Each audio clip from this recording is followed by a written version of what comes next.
Eh, nosotros, entonces, hoy vamos a ver nuestra última clase. Vamos a hablar de la literatura peruana 4, ¿no? Literatura peruana 4. Muy buenos días a todos, muy buenos días. Eh, nosotros hemos hablado de que en los años 20, 30 y 40, la literatura peruana iba a hablar sobre el problema del indio, ¿no? Iba a hablar sobre el tema de la tierra. Pero vamos a ver que ese tema, muchachos, se desgastó. Los autores ya no lo veían, pues, conveniente para sus obras y entonces buscaron nuevos temas. Y es así como apareció la llamada generación del 50. ¿Sí? La generación del 50, muchachos, va a ser un conjunto de autores que buscaron modernizar la literatura peruana. O sea, la generación del 50, vamos a ver que buscó utilizar nuevas técnicas y también buscó nuevos temas, ¿no? Nuevos temas. Fue un grupo que buscó modernizar la literatura peruana. Ahora, la generación del 50, alumno, se va a producir en un contexto muy, muy conocido, ¿no? Estamos en los años 50, donde se estaba produciendo el famoso ochenio de Manuel Odría, el ochenio de Manuel Odría. Aquí vamos a ver que durante este periodo se va a producir la política de migraciones que va a permitir que muchas personas lleguen pues de la provincia a Lima, ¿no? Gran cantidad de personas, ¿no? Van a llegar de provincia a Lima. Y bueno, aquí vamos a ver que Odría va a utilizar a estos migrantes como mano de obra barata. O sea, va a utilizar a los migrantes como obreros que no cobran mucho y por eso se va a construir grandes edificaciones para mantener aquí pues a los migrantes, ¿no? Por ejemplo, se construyó en esta época el Estadio Nacional, se construyó el Hospital Rebagliati, se construyeron las grandes unidades escolares y también se construyeron pues condominios para que la gente pueda vivir, ¿no? Pero el problema, alumno, es que en este momento llegaba tantas personas de provincia y Lima era una ciudad pequeña, ¿no? En estos años Lima era una ciudad pequeña y no estaba preparada para recibir tantas personas. Entonces, ¿qué sucedió? La gente se comenzó a ir a los alrededores de Lima. En los alrededores de Lima vamos a ver que era pues en su mayoría chacra, ¿no? Chacra. Entonces ahí comenzaron a surgir las famosas barriadas, ¿sí? Las famosas barriadas, lo que hoy le llaman pueblo joven, asentamiento humano, en esa época le conocían como las barriadas. Y de esas barriadas surgirán los distritos más populosos. Por ejemplo, surgirá pues el Agustino, Comas, Atevitarte, mi distrito, San Juan del Urigancho, ¿no? Ahí vamos a ver entonces que Lima, jovencito, comenzó a crecer, pero el crecimiento se dio pues de una manera desordenada. Como te dije, alumno, Lima no estaba preparada para recibir tantas personas y comenzó a crecer, pero de manera desordenada. Ahora vemos las consecuencias, ¿no?, de este desorden. Por ejemplo, hay personas que viven en los cerros, vemos la congestión vehicular o de repente vemos la delincuencia, ¿no? Entonces, la generación del 50, muchachos, va a ser un grupo de autores que van a hablar sobre ese contexto, ¿no? Sobre la ciudad de Lima, jóvenes, sobre la ciudad de Lima y cómo empieza pues a crecer. Entonces, vamos a ver aquí, alumno, las características, ¿ya? Primero, una tendencia neorealista, una tendencia neorealista. A ver, profe, en la generación del 50, alumno, en la generación del 50, vamos a encontrar que hubo tres tendencias. Hubo tres tendencias o vertientes, ¿no? Hubo tres tendencias o vertientes. A ver, una de estas tendencias que apareció acá es el llamado neorrealismo. El llamado neorrealismo. Profe, ¿qué es eso? El neorrealismo, alumno, es aquella tendencia donde se describe objetivamente los problemas de la ciudad, ¿ya? En el neorrealismo se describe objetivamente los problemas de la ciudad. O sea, se habla pues de la delincuencia, ¿no? Se habla de repente de la pobreza, de la marginación, etcétera, ¿no? Se describe objetivamente los problemas de la ciudad. También otra tendencia que aparece en este momento es el llamado neoindigenismo. El llamado neoindigenismo. Bueno, el neoindigenismo, alumno, consiste en que se va a mostrar una visión integral del mundo andino, ¿sí? Una visión integral del mundo andino, y se va a utilizar técnicas vanguardistas, ¿ya? Se muestra una visión integral del mundo andino y se usa las técnicas vanguardistas. Y también vamos a ver otra tendencia, el llamado relato fantástico. El llamado relato fantástico. Aquí vamos a ver que los autores van a tener influencia del argentino Jorge Luis Borges, ¿no? Jorge Luis Borges, ¿no? Aquí, por ejemplo, tenemos a un escritor peruano llamado Luis Loaiza, que tiene un libro de cuentos llamado El Avaro. En ese libro de cuentos, El Avaro, él toma pues como modelo los cuentos de Jorge Luis Borges, ¿ya? Entonces vamos a ver que hubo una tendencia neorrealista. También vamos a ver, alumno, que hay una visión monstruosa de Lima. ¿Qué significa eso, no? Ya, Yomara. Cuando lleva neo al principio, ¿qué significa? Ya, neo es un prefijo que significa nuevo. Neo significa nuevo, Yomara. Nuevo. Ajá. Muy bien. La visión monstruosa de Lima, chicos, significa que los autores van a criticar a la ciudad de Lima, ¿no? Van a criticar a la ciudad de Lima porque la ciudad de Lima, alumno, lamentablemente maltrata al migrante, ¿no? Critican a la ciudad de Lima porque maltrata al migrante. También vamos a encontrar que hay un lenguaje coloquial y vulgar.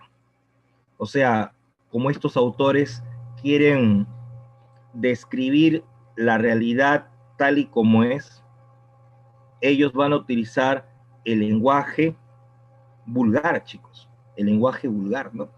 Un ejemplo, a ver, hay un autor de esta época llamado Osvaldo Reynoso, que tiene una obra llamada Los Inocentes, ¿ya? Los Inocentes. En esa obra Los Inocentes, Osvaldo Reynoso nos ha dejado varios cuentos que hablan sobre una pandilla juvenil, ¿sí? Una pandilla juvenil. Cada cuentito de Los Inocentes se refiere al integrante de una pandilla. Por ejemplo, hay un cuento que se llama el Cara de Ángel, otro se llama El Colorete, otro se llama El Rosquita, ¿no? Cada cuentito se refiere a un integrante de la pandilla. Y el lenguaje que utiliza Osvaldo Reynoso, alumno, es un lenguaje pandillero. O sea, si tú lees Los Inocentes vas a encontrar que le mete jergas y le mete hasta lisuras, ¿no? Dentro del cuento, ¿ya? Entonces, ahí se ve claramente que la intención es describir la realidad lo mejor posible, ¿no? Lo mejor posible. Bueno, también, alumno, el empleo de la alegoría. La alegoría, como tú sabes, alumno, se refiere pues al símbolo, ¿no? La alegoría es el símbolo, claro. Aquí vamos a ver que los autores van a utilizar un lenguaje simbólico para criticar a Lima. ¿Sí? Utilizan un lenguaje simbólico para criticar a Lima. Por ejemplo, aquí tenemos, alumno, a un autor peruano llamado Enrique Congrains. Ahí está, Enrique Congrains. Él tiene una obrita llamada Lima Hora Cero. Lima Hora Cero. En esta obrita, Lima Hora Cero, Enrique Congrains ha dejado 4 cuentos. Y uno de estos cuentos, alumno, se llama El niño de Junto al cielo. Seguramente en el colegio lo habrás leído, ¿no? El niño de Junto al cielo. Ahí cuenta la historia de un niñito provinciano llamado Esteban, que vino a Lima con su mamá y se fueron a vivir a un cerro, ¿no? El cerro se llamaba Junto al cielo. Y este niñito un día le pide permiso a su mamá, se va a las calles pues a conocer Lima, y Esteban se encuentra un billete de 10 soles. Y luego dice que ese billete se lo guardó, y luego llegó un niño limeño, Esteban le mostró su billete, y luego el niño, con engaños, le quitó su billete, ¿no? A Esteban, ¿no? Entonces muchos dicen que ese cuento, El niño de Junto al cielo, es el cuento que ha iniciado pues la narrativa urbana, ¿no? Ese cuento que está acá, ¿no? En Lima Hora Cero, es el cuento que ha iniciado la narrativa urbana. Y bueno, en ese cuento, alumno, Enrique Congrains dice que Lima es el monstruo de 1 millón de cabezas, ¿no? Ahí lo dice, ¿no? Enrique Congrains, ¿no? Lima es el monstruo de 1 millón de cabezas. También hay otra obra, alumno, importante que está acá, se llama Lima la Horrible. Lima la Horrible es una obra de Sebastián Salazar Bondy, ¿sí? Ahí vamos a ver que Sebastián Salazar Bondy ha colocado ensayos donde critica pues a la ciudad de Lima, ¿no? Y le pone ese nombre, ¿no? Lima la Horrible. O también recordarás al autor Julio Ramón Ribeiro. Julio Ramón Ribeiro, en sus cuentos, alumno, dice que Lima es el monstruo de la enorme mandíbula. Así le llama, ¿no? Ribeiro, ¿no? Lima es el monstruo de la enorme mandíbula. Entonces, la visión, alumno, que tienen de Lima es una visión monstruosa, y para eso van a utilizar, pues, alegorías, ¿no? Alegorías para criticar a Lima, ¿ya? ¿Cómo se llama el cuento? Ah, ya, el cuento se llama El niño de Junto al cielo. Así se llama el cuento, Michael. El niño de Junto al cielo. Está dentro de la obra Lima Hora Cero, ¿no? De Enrique Congrains, ¿no? Lima Hora Cero de Enrique Congrains. Ahí está, ¿ya? Bien, entonces vamos a hablar, muchachos, a continuación de nuestro autor Julio Ramón Ribeiro. Bueno, como ustedes recordarán, chicos, Julio Ramón Ribeiro es considerado el mejor cuentista peruano, ¿no? El mejor cuentista peruano. Ribeiro, vamos a ver que ha logrado describir en sus cuentos la vivencia del peruano del siglo XX, ¿no? Claro, es considerado el mejor cuentista peruano porque ha logrado describir en sus cuentos la vivencia del peruano del siglo XX. Ribeiro, vamos a ver que es un autor que utiliza técnicas tradicionales, se utiliza técnicas tradicionales. En Ribeiro tú no vas a encontrar, alumno, técnicas vanguardistas, ¿no? Él utiliza principalmente técnicas tradicionales, por ejemplo, el narrador omnisciente, o de repente el tiempo lineal. No utiliza técnicas vanguardistas, usa más técnicas tradicionales. También, alumno, vamos a ver que Ribeiro va a mostrar en su obra un marcado escepticismo. ¿Ya? Eso es muy importante que lo anotes, ¿ya? Ribeiro muestra en su obra un marcado escepticismo. ¿Qué quiere decir eso, profe? Bueno, quiere decir, alumno, que sus cuentos no tienen finales felices. Muestra un marcado escepticismo porque sus cuentos no muestran finales felices. O sea, Ribeiro, alumno, vamos a ver que en sus cuentos presenta personajes frustrados y fracasados. ¿Sí? En sus cuentos presenta personajes frustrados y fracasados. O sea, sus personajes tienen grandes sueños, tienen grandes metas, pero casi nunca lo logran. Fracasan. Por eso se dice que Ribeiro muestra un marcado escepticismo, ¿no? Él tiene una visión pesimista de la vida, ¿no? Una visión pesimista de la vida. Y bueno, también, alumno, recordemos que Ribeiro nos va a mostrar dentro de su obra una oposición, ¿ya? Ribeiro, alumno, dentro de su obra nos muestra la oposición entre la oficialidad y la marginalidad. ¿Ya? En su obra muestra la oposición entre la oficialidad y la marginalidad. Profe, ¿qué cosa es la oficialidad? Bueno, la oficialidad es el mundo de los ricos. ¿Y qué es la marginalidad? Es el mundo de los pobres. ¿Sí? En su obra, alumno, él contrasta, ¿no? Compara el mundo de los ricos con el mundo de los pobres. ¿Ya?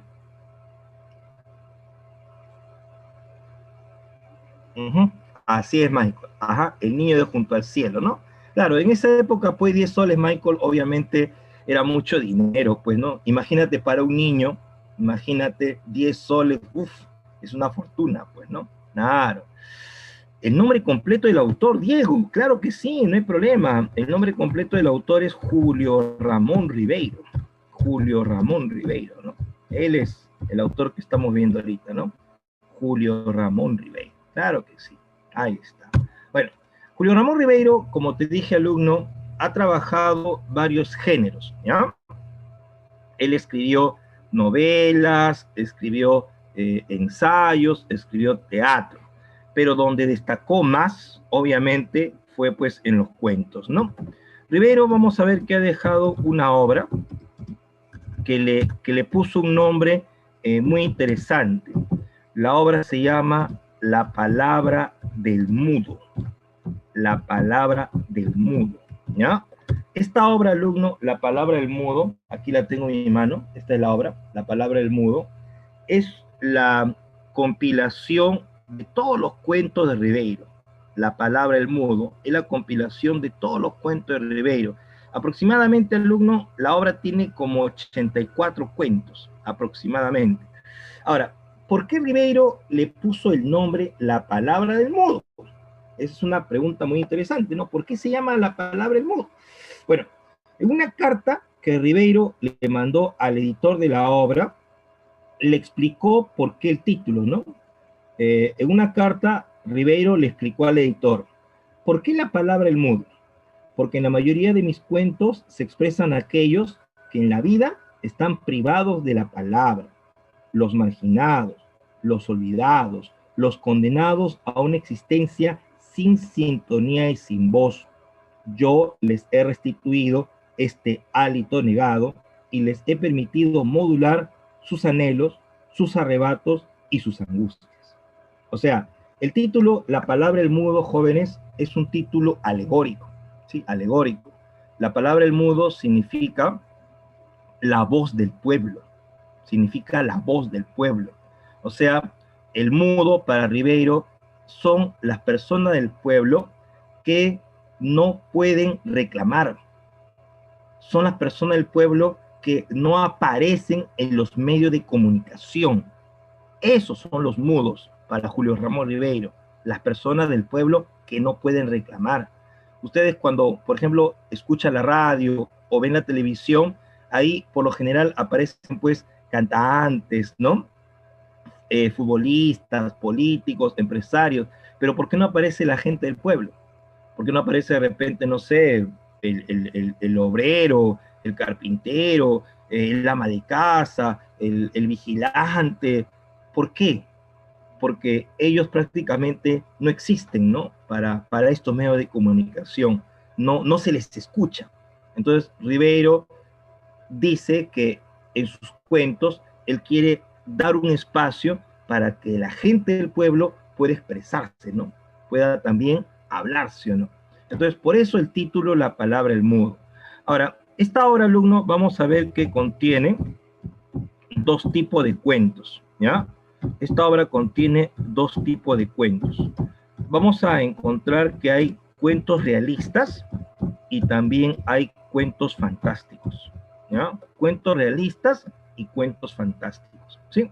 La mayoría, alumnos, son cuentos realistas. La mayoría son cuentos realistas, pero también Ribeiro tiene algunos cuentos fantásticos, algunos por ahí, pero la mayoría son cuentos realistas, ¿ya? Justamente uno de esos cuentos realistas es el que está acá, ¿no? El cuento Los gallinazos sin plumas. Los gallinazos sin plumas. A ver, vamos a ver cómo empieza, alumno, el cuento, Los gallinazos sin plumas.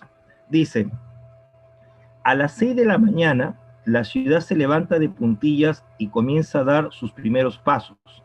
Una fina niebla disuelve el perfil de los objetos y crea como una atmósfera encantada.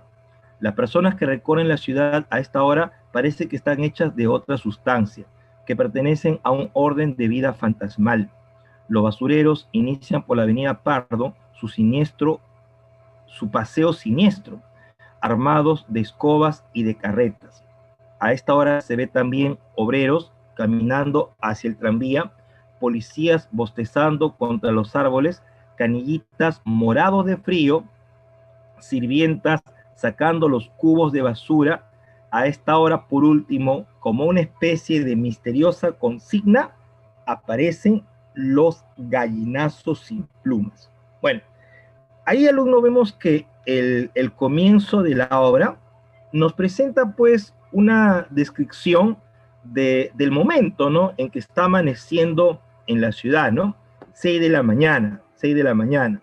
Bueno, aquí no está en el fragmento, pero Ribeiro, alumno, a las 6 de la mañana le llama la hora celeste, ¿no? La hora celeste, porque dice que todas las personas que aparecen en este momento son como fantasmas, ¿no? Son como fantasmas, ¿no? Porque están cubiertos por la niebla.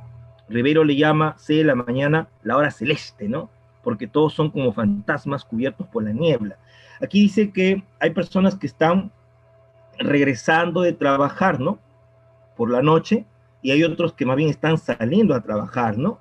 Y también, alumno, en ese momento aparecen los gallinazos sin plumas. Profe, ¿quiénes son los gallinazos sin plumas? Bueno, los gallinazos sin plumas, alumno, son los niños, pues, que recogen la basura. Ellos son los gallinazos sin plumas. Aquí vamos a ver que había dos niños, ¿no? El mayor se llamaba Enrique y el menor se llamaba Efraín. Enrique y Efraín dice que iban con sus latas por la avenida Pardo. La avenida Pardo queda en Miraflores. Ellos volteaban los tachos de basura para recoger pues los desperdicios, ¿sí o no? Claro. Ellos dicen que vivían en una barriada con su abuelo Don Santos, ¿sí? Su abuelo Don Santos. Su abuelo dice que era un tipo lisiado, tenía una pata de palo, ¿ya? Era lisiado, tenía una pata de palo, y a sus nietos todos los días los mandaba a recoger la basura. ¿Para qué? Para alimentar a un cerdo llamado Pascual, ¿sí? El abuelo Don Santos en la casa tenía un cerdo gigantesco llamado Pascual. Don Santos, alumno, quería engordar a Pascual para venderlo y con eso mejorar la economía de la casa. Entonces, todos los días mandaba a sus nietos a la avenida Pardo para recoger la basura. Y un día, Don Santos trajo a la casa al carnicero, ¿no? Al carnicero del mercado para que vea a Pascual. Y el carnicero le dijo que todavía le falta, ¿no? Todavía le falta, que iba a regresar de aquí a un mes entrante. Entonces Don Santos le ordenó a sus nietos que ya no vayan a la avenida Pardo. Le ordenó ahora que se vayan a la playa donde los camiones botan toda la basura de la ciudad. O sea, Don Santos quería engordar a Pascual, ¿no? Ahora los manda a la playa donde los camiones botaban toda la basura de la ciudad. Dice que ahí pues llegaron los niños con sus latas y encontraron tremendo cerro de basura. Los niños dicen que tenían que zambullirse en ese cerro de basura y buscar la basura, ¿no? O también dice que estaban los gallinazos. Los niños tenían que pelearse con los gallinazos para poder escoger la mejor basura, porque dice Ribeiro, alumno, que a Pascual tampoco no le gustaba cualquier cosa, ¿no? A Pascual le gustaba la preciosa basura, así dice, ¿no? La preciosa basura, o sea, le gustaba desperdicios así de verduras malogradas, ¿no? Los restos de comida, la preciosa basura. Bueno, ¿y qué pasó un día? Dice que el hermanito menor, Efraín, pisó un vidrio, porque los niños andaban sin zapatos. Cuando Efraín quiso levantarse al día siguiente, no pudo porque la pierna la tenía hinchada. Dice que los dedos de su pie se le habían deformado. Entonces, Don Santos ordenó a Enrique el mayor que vaya a traer la lata de su hermano, ¿no? Y Enrique pues fue, ¿no? Y así vamos a ver que estuvo trabajando varios días hasta que Enrique enfermó también, ¿no? Una mañana amaneció resfriado y no paraba de toser, no paraba de toser. Entonces Enrique tampoco se podía levantar y el abuelo le dijo, ¿no? Quien no trabaja en esta casa, no come. Y así, ¿no? Vamos a ver que el abuelo alumno no les daba de comer. Pasó 2 semanas, 3 semanas, pasó un mes y no les daba de comer. El chancho Pascual se moría de hambre. Dice que el chancho por las noches ya no gruñía, sino rugía, dice Ribeiro, ¿no? Entonces, una mañana, don Santos se levantó molesto con su bastón y empezó a pegarle al más pequeñito, a Efraín. Le empezó a pegar duro con su bastón y en eso el mayor Enrique se levantó y le dijo, ya abuelito, no le pegues a mi hermanito, yo voy a traer la basura. Y agarrándose la pared, Enrique se fue pues al barranco, ¿no? A la playa. Y ahí vamos a ver que Enrique encontró la basura, pero también encontró un perro. ¿Sí? Dice que encontró un perro pequeño al cual le llamó Pedro. Pedro. Y lo llevó a la casa. Eh, Enrique quería pues que Pedro sea como el regalo para su hermanito, pero don Santos no quería a Pedro, ¿no? Decía, no, yo no voy a criar ese perro, suficiente tengo con ustedes dos, no voy a alimentar una boca más. Y ahí Enrique le dijo, no, yo le voy a dar de mi comida, le dijo, ¿no? Yo le voy a dar de mi comida. Entonces vamos a ver que Pedro entró a la casa y ahí vamos a ver que era pues el regalo, ¿no? De Efraín, ¿no? Don Santos cogió las latas y se lo llevó para Pascual, ¿no? Al día siguiente, cuando Enrique nuevamente iba a recoger la basura, don Santos lo estaba esperando en la puerta y le dijo, anda solo, Pedro se va a quedar cuidando a tu hermano. Y Enrique se fue. Cuando regresó Enrique al mediodía, dice que su hermano estaba despierto llorando en la puerta. Entonces Enrique se asustó. ¿Qué ha pasado?, le dijo. Y Efraín le respondió, no, lo que ha pasado es que Pedro ha mordido al abuelo y el abuelo le ha pegado con su bastón. ¿Y dónde está el abuelo?, dijo Enrique. Allá, dijo Efraín, ¿no? Señalando el corral. Entonces dice que Enrique fue corriendo y encontró al abuelo parado al costado del corral y estaba mirando al fondo. Y Enrique le pregunta, abuelito, ¿dónde está Pedro?, le dice. Y el abuelo no lo miraba, seguía mirando al fondo del corral. Abuelito, ¿dónde está Pedro? Y el abuelo no lo miraba, miraba al fondo del corral. En eso Enrique se levantó de puntitas, miró al fondo del chiquero y Pedro estaba revolviendo, o perdón, Pascual estaba revolviendo la basura y de repente por ahí apareció la cola de Pedro. Dice que el abuelo alumno había aventado al perro para que el chancho se lo coma. Entonces, en ese momento, Enrique se puso la mano en la cara y dijo, no, ¿por qué has hecho eso?, le dijo. Y el abuelo no lo miraba. Responde, le dijo, ¿por qué has hecho eso? ¿Por qué eres tan malo? ¿Por qué no nos quieres? Y entonces el abuelo lo miró de reojo y le dio una cachetada en la cara y entonces Enrique cayó de espaldas al suelo. En eso vio que el bastón del abuelo estaba apoyado en la pared, así que Enrique agarró el bastón y se fue detrás de él y le dijo, voltea, voltea, le dijo.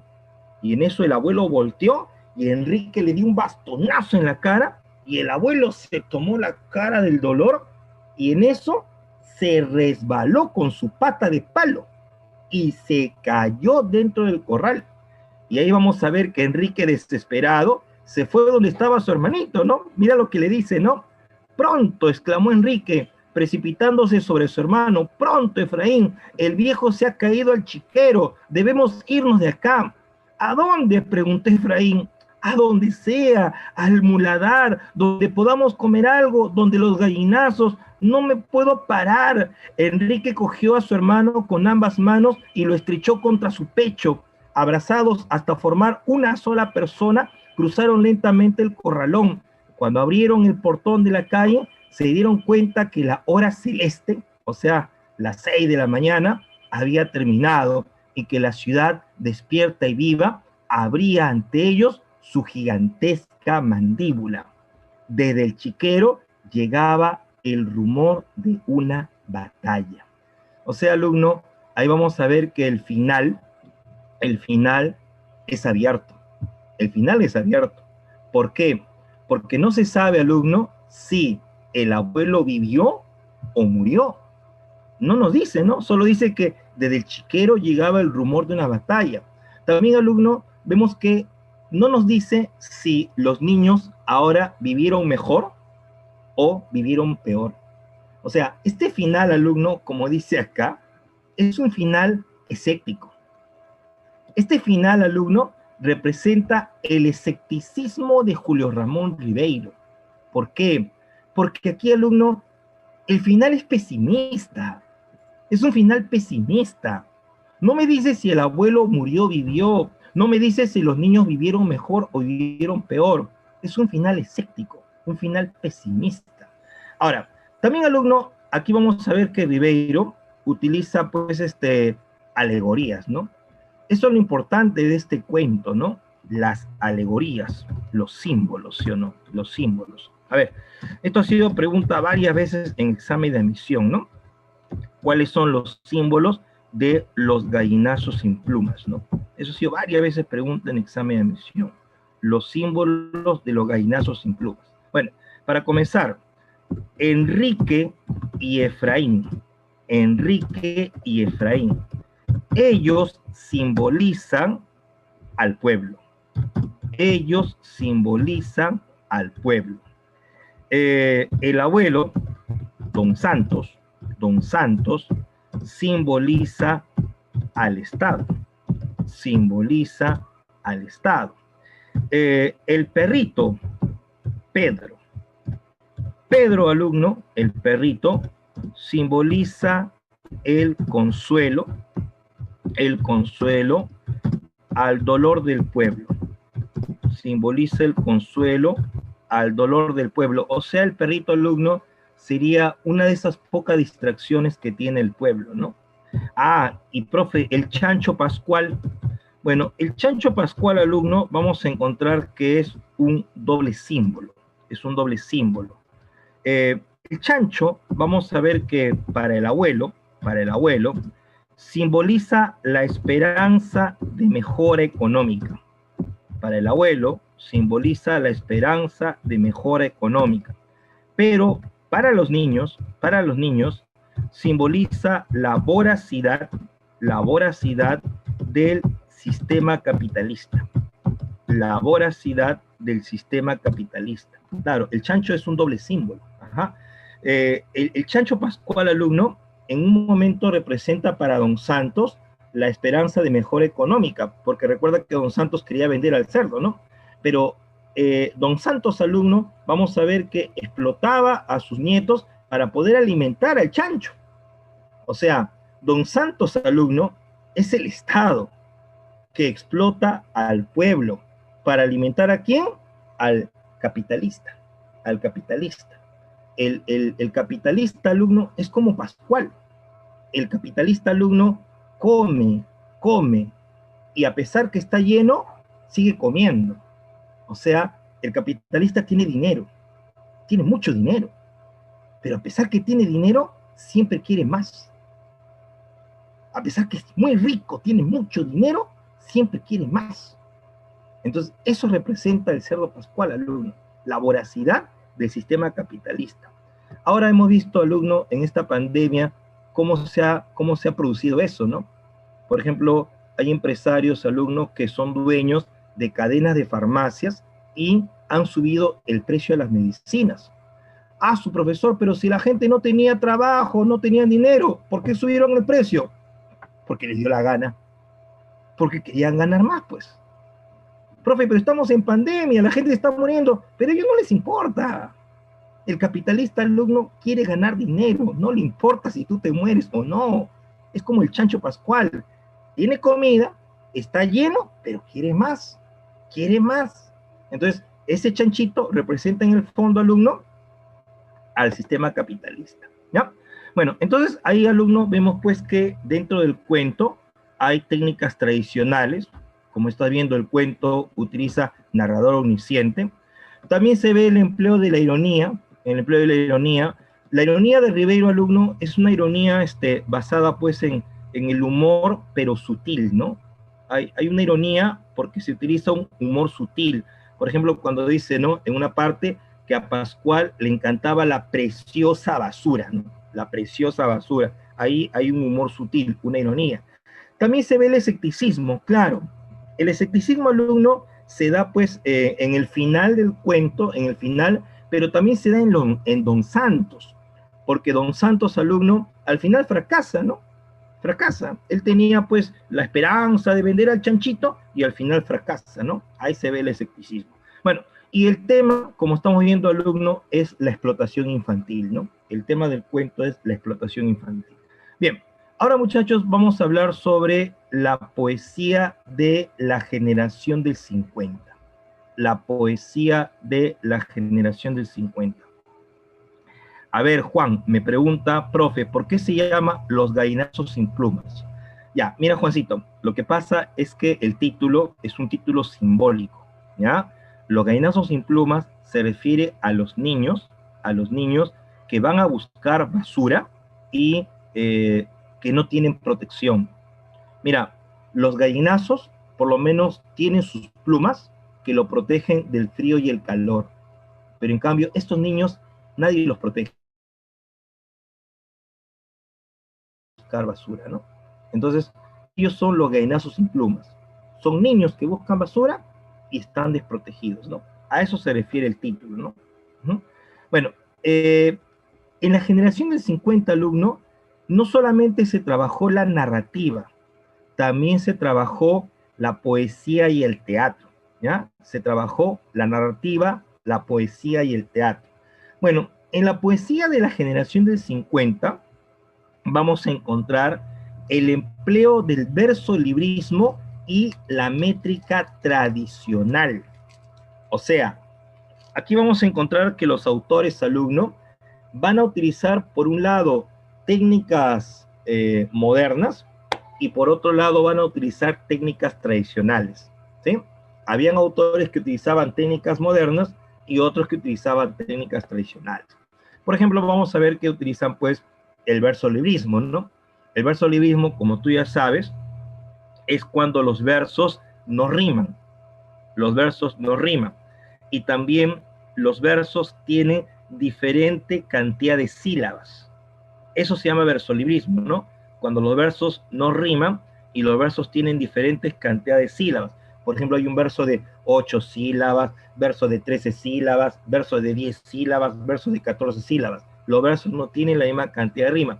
En cambio, la métrica tradicional, alumno, la métrica tradicional es cuando los versos sí riman al final, los versos sí riman al final y tienen la misma cantidad de sílabas. Versos, por ejemplo, de 8, 8, 8, versos de 11, 11, 11 sílabas cada uno, ¿ya? Vamos a ver que hay poetas que utilizan técnicas modernas y otros que utilizan técnicas tradicionales. Claro. Ahí vamos a ver entonces que ellos, alumnos, van a utilizar la influencia de la vanguardia, ¿sí? Van a utilizar la influencia de la vanguardia. Aparte que utilizan el verso libre, también van a utilizar el famoso caligrama, ¿sí? También ellos utilizaron el caligrama. El caligrama, como tú sabes, es cuando se hace figuras con palabras, ¿no? Se hacen figuras con palabras. Por ejemplo, hay un poeta llamado Jorge Eduardo Eyelson. Jorge Eduardo Eyelson. Él ha hecho el famoso poema en forma de pájaro, ¿no? El famoso poema en forma de pájaro. Eso es un caligrama. Y también, alumno, hay autores que van a tener influencia del siglo de oro, ¿sí? La edad de oro, ¿no? De España, ¿no? Hay autores que van a copiar a los poetas de la edad de oro de España. Por ejemplo, hay un poeta llamado Carlos Germán Belli, ¿sí? Carlos Germán Belli. Él va a copiar, alumno, las técnicas del poeta español Luis de Góngora y Argote. Carlos Germán Belli, ¿no? Copia las técnicas de Luis de Góngora y Argote. Ese lenguaje barroco que usaba Góngora lo va a utilizar Germán Belli. O también ese juego con las metáforas, ¿no? También lo utiliza Carlos Germán Belli de Luis de Góngora y Argote. Bueno, también, alumno, la expresión de la cotidianidad. Quiere decir que los poetas del 50 van a hablar de una variedad de temas. Hablan de una variedad de temas, ¿no? Hablan de política, hablan de la sociedad, hablan del amor o hablan de la vida cotidiana, ¿no? Ellos van a trabajar una variedad de temas, ¿no? Política, religión, amor o la vida cotidiana. Bueno, y también, alumno, la característica más importante es que en este grupo se va a presentar dos tendencias, ¿ya? Aquí vamos a ver que se va a desarrollar la llamada poesía pura y la llamada poesía social, ¿sí? En los años 50 se desarrolla la poesía pura y la poesía social. Profe, ¿qué cosa es la poesía pura? Bueno, la poesía pura, alumno, es aquella donde el poeta está preocupado por la estética del lenguaje. A eso se llama la poesía pura. Es aquella tendencia donde el poeta está preocupado por la estética del lenguaje y te habla de sus temas personales. Te habla de sus temas personales. Eso es la poesía pura. En cambio, la poesía social es cuando el poeta no está muy preocupado por la estética del lenguaje. No está muy preocupado por la estética del lenguaje, sino está preocupado por denunciar problemas de la sociedad, ¿sí? En la poesía social no está muy preocupado por la estética del lenguaje, está más preocupado por denunciar los problemas de la sociedad. Bueno, ahí vamos a ver entonces, alumno, que hubo esta división en la generación del 50, que lamentablemente, alumno, en la actualidad esta división ya no está aceptada, ¿sí? Ya no está aceptada. En los años 50 se pensaba que había pues poesía pura, poesía social, pero en la actualidad esta división ya no se acepta. Profe, ¿por qué? Bueno, no se acepta, alumno, porque la poesía es una sola. La poesía es una sola. La poesía, alumno, tiene parte de pura y parte de social. Es una sola. Si por ahí dice, yo soy poeta puro, eso no es cierto, pues, ¿no? Porque una persona, alumno, no puede hablar de sus sentimientos sin tener alguna relación con la sociedad. Si alguien te dice, soy 100% puro, falso, porque para hablar de sus sentimientos debe tener alguna relación con la sociedad. Y si alguien te dice, yo soy 100% social, falso, porque para hablar de los problemas sociales tienes que partir de tu emoción, ¿sí? Entonces, esa división de poesía pura y social era en los años 50. Ahora ya no está aceptada. Bueno, vamos a hablar ahora, chicos, de una mujer, ¿no? Una mujer poeta llamada Blanca Varela. Vamos a hablar de Blanca Varela. Bueno, Blanca Varela, alumno, vamos a ver que es una de las principales poetas de la literatura peruana, ¿sí? Blanca Varela, alumno, vamos a ver que ha sido reconocida internacionalmente, ¿no? Por su obra. Ella, vamos a ver que ha ganado muchos premios internacionales, ¿no?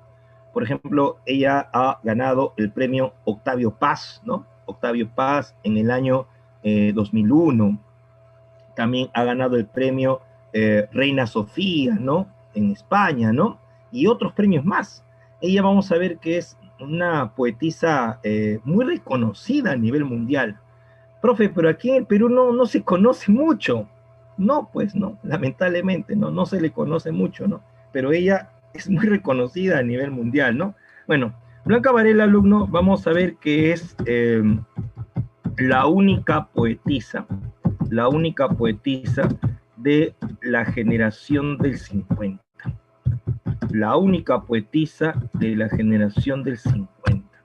Sí, ella vamos a ver, alumno, que estudió en la Universidad San Marcos, y ahí vamos a ver que conoció a grandes maestros que le inclinaron pues a la poesía, ¿no? Ella estudió en San Marcos, ¿no? Y bueno, ella, alumno, vamos a ver que pertenece a la llamada poesía pura, ¿no? Ella pertenece a la llamada poesía pura, porque Blanca, vamos a ver que en sus poemas nos habla básicamente sobre problemas de su vida, ¿no? Problemas de su vida. También, Blanca, alumno, vamos a ver que recibe influencia de dos escuelas. Ella recibe influencia del surrealismo y también recibe influencia del existencialismo, ¿ya? Recibe influencia del surrealismo y del existencialismo. Bueno, Blanca Varela, alumno, vamos a ver que se casó con un pintor llamado Fernando de Cislo, ¿ya? Un pintor peruano, Fernando de Cislo. Y ellos, dice que después de casarse, se fueron a vivir a Francia, ¿no? Un tiempo, se fueron a vivir a Francia. Y ahí en Francia, ellos conocieron a un poeta mexicano llamado Octavio Paz. Y Octavio Paz, alumno, dice que les presentó al escritor André Breton. ¿Tú sabes quién es André Breton, alumno? André Breton es el padre del surrealismo. ¿Sí? Es el padre del surrealismo. Y también Octavio Paz le presentó a Jean-Paul Sartre, y a su esposa Simone de Beauvoir. Profe, ¿y quién es Jean-Paul Sartre? Bueno, Jean-Paul Sartre es el padre del existencialismo. O sea, Blanca Varela, alumno, vamos a ver que conoció el surrealismo y el existencialismo de sus propios creadores. Ella acudía a las charlas, a las conferencias que hacían estos autores. Conoció el surrealismo y el existencialismo de sus propios creadores, ¿no? Bueno, también, alumno, vamos a ver que Blanca Varela va a utilizar el llamado silencio expresivo. Va a utilizar el llamado silencio expresivo. A ver, esto, alumno, está en el libro de la Pre San Marcos, ¿no? El silencio expresivo. ¿Qué es eso, profesor? Bueno, el silencio expresivo quiere decir, alumno, que Blanca va a utilizar un lenguaje breve, un lenguaje conciso, un lenguaje breve. Ustedes, cuando lean sus poemas, alumno, van a ver que ella utiliza pocos versos. Poemas donde hay 3 versos, 4 versos, 2 versos. Eso se llama el silencio expresivo, cuando utiliza un lenguaje breve, conciso. También, ella va a emplear, alumno, va a emplear la llamada densidad semántica. Va a emplear la densidad semántica. Ay, profesor, ¿qué es eso, profesor? Bueno, la densidad semántica, alumno, es cuando se utiliza un lenguaje breve, pero concentra abundantes significados. Eso es densidad semántica. Un lenguaje breve, pero concentra abundantes significados. O sea, Blanca Varela, alumno, es una poeta que habla poco, pero te dice mucho. Ahí está, para que me entiendas. Es una poeta que habla poco, pero te dice mucho, ¿ya? Y también, alumno, algo importante, Blanca Varela, alumno, nos muestra un marcado escepticismo. Nos muestra un marcado escepticismo. O sea, Blanca es parecida a Ribeiro. Es parecida a Ribeiro. ¿Por qué? Porque también Blanca nos muestra una visión pesimista de la vida. Una visión pesimista de la vida. No puedo decir final triste, porque los finales se dan en los cuentos, ¿no? Sino que los temas que te aborda Blanca Varela son temas, pues, tristes, ¿no? Tristes. Hablan, por ejemplo, de la soledad, habla, por ejemplo, de la muerte, habla, por ejemplo, de la marginación de la mujer. Ella es una poetisa escéptica, porque nos muestra la vida de manera pesimista, ¿no? De manera pesimista. Bueno, también algo importante, alumno, es que Blanca Varela va a, va a utilizar, va a utilizar el, el haiku, va a utilizar el haiku. Profe, ¿qué es eso? Bueno, el haiku, alumno, es una estrofa japonesa. Utiliza el haiku. Es una estrofa japonesa, ¿sí? El haiku, alumno, es una estrofa de 3 versos, ¿ya? 3 versos. Y ahí vamos a ver que se concentra abundantes reflexiones, ¿sí? Es una estrofa japonesa de 3 versos donde se concentra abundantes reflexiones. Y también, alumno, utiliza elementos de la música criolla. Utiliza elementos de la música criolla. Por ejemplo, Blanca, vamos a ver que utiliza el vals dentro de sus poemas. Utiliza el vals. Justamente hay una obra que se llama Valses y otras falsas confesiones. Es una obra de Blanca Varela, ¿no? Valses y otras falsas confesiones. Ahí vamos a ver que ella utiliza, pues, algunos poemas mezclados con el vals, ¿ya? Bueno, chicos, a nosotros nos han pedido en esta oportunidad hablar de un libro de Blanca Varela llamado Canto Villano. Sí, nos han pedido hablar de este libro llamado Canto Villano, publicado en el año de 1978, ¿no? 78. Canto Villano, vamos a ver que es un poemario que está dividido en 2 partes. Es un poemario que está dividido en 2 partes. La primera parte se llama Ojos de Ver, que está formado por un total de 7 poemas, ¿sí? La primera parte se llama Ojos de Ver, que está formado por 7 poemas. La segunda parte se llama igualito que la obra, se llama Canto Villano, y está formado por 13 poemas, ¿no? Por 13 poemas, ¿ya? Bueno, aquí, alumno, vamos a ver entonces que en la primera parte, Ojos de Ver, Blanca Varela tiene bastante influencia del haiku, porque en la primera parte sus poemas, alumno, van a ser breves, cortos. En cambio, en la segunda parte, Canto Villano, ahí vamos a encontrar poemas que son un poquito más extensos, ¿ya? Bueno, vamos a ver entonces que en esta obra, Blanca Varela nos presenta la brevedad, como te estaba diciendo, un lenguaje conciso, la densidad semántica, porque concentra mucho significado, y también, alumno, vamos a ver que prescinde de la puntuación, o sea, vamos a ver que en los poemas, alumno, Blanca Varela no utiliza signo de puntuación, tampoco utiliza mayúsculas, ¿no? Por ejemplo, vamos a ver aquí el primer poema, el poema Reja, ¿no? Este es el primer poema de la obra, Reja. Dice, ¿cuál es la luz? ¿Cuál es la sombra? Y se acabó el poema. Solo son 2 versos. ¿Cuál es la luz? ¿Cuál es la sombra?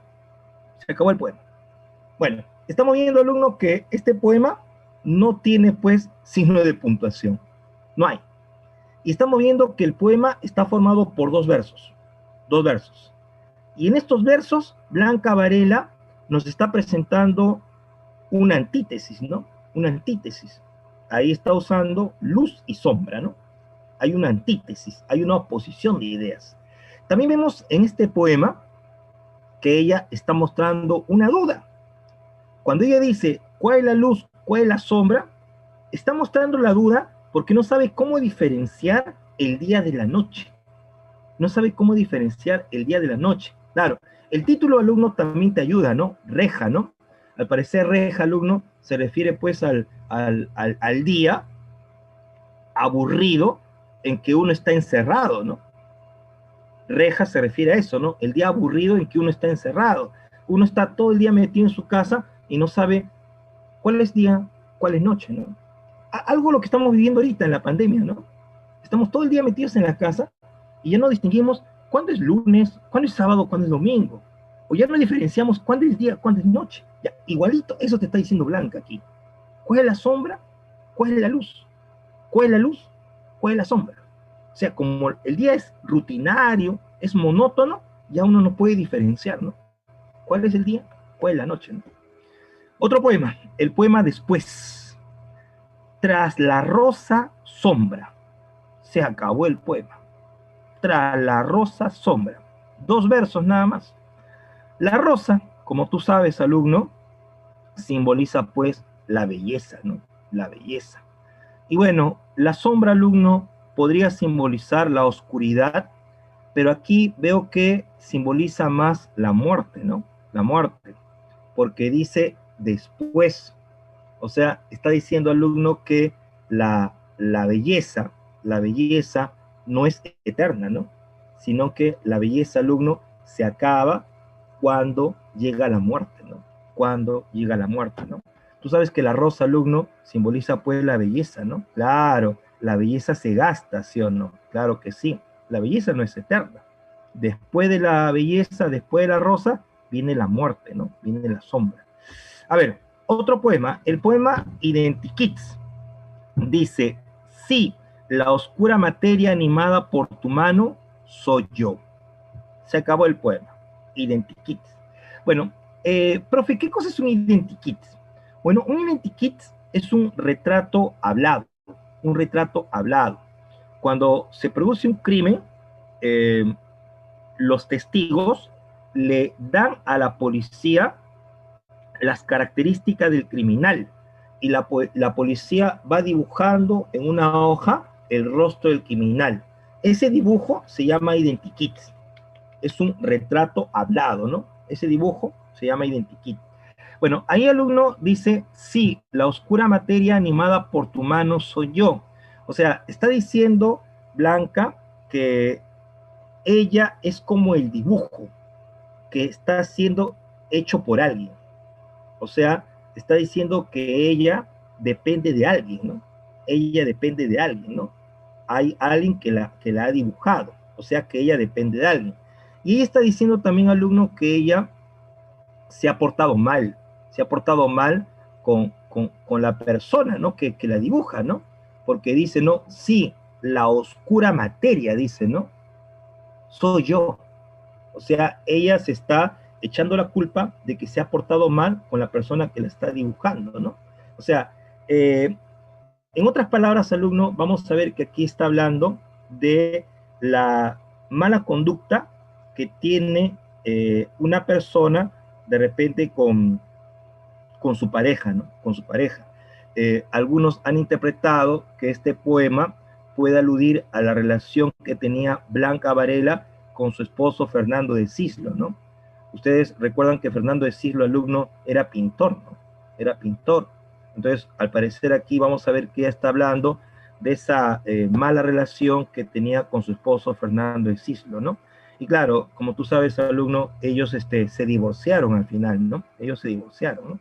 Bueno, tenemos otro poema, el poema Justicia, que ha venido varias veces en examen de la Pre San Marcos, ¿no? Varias veces ha venido este poema, ¿no? Justicia. Dice, vino el pájaro y devoró al gusano, vino el hombre y devoró al pájaro, vino el gusano y devoró al hombre. Justicia.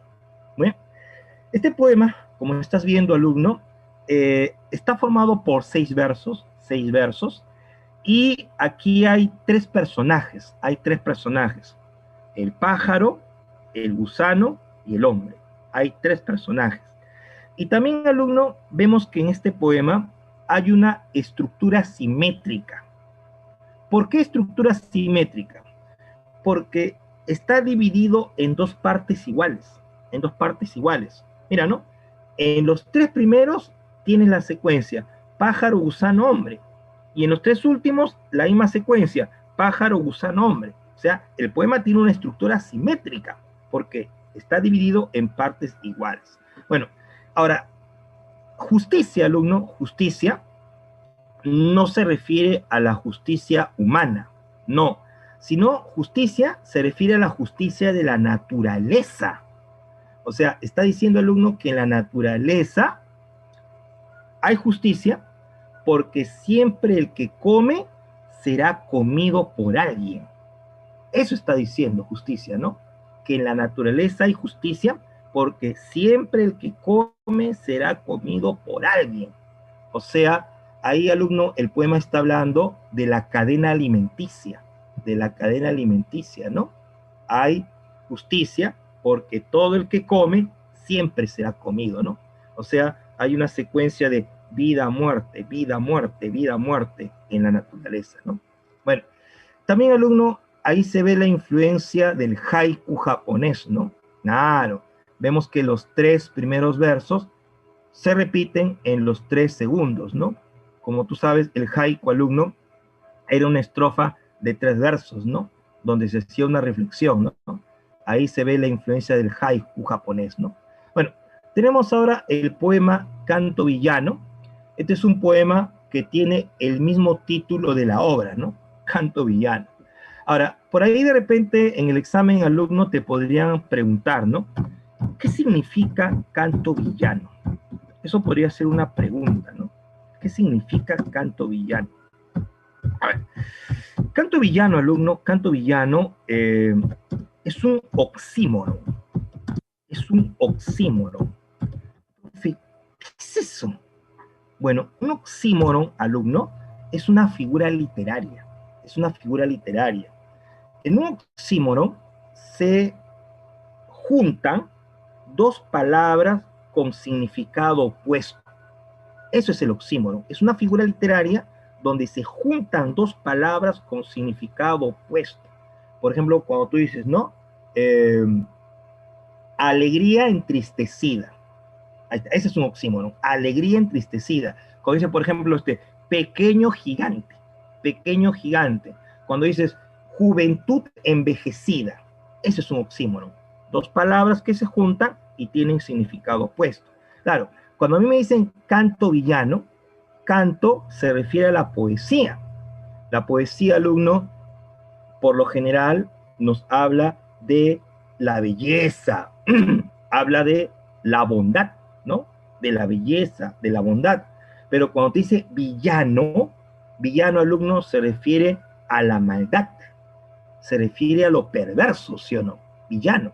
Entonces, ahí en el título encontramos un oxímoron, hay un oxímoron. A ver, ¿qué dice el poema?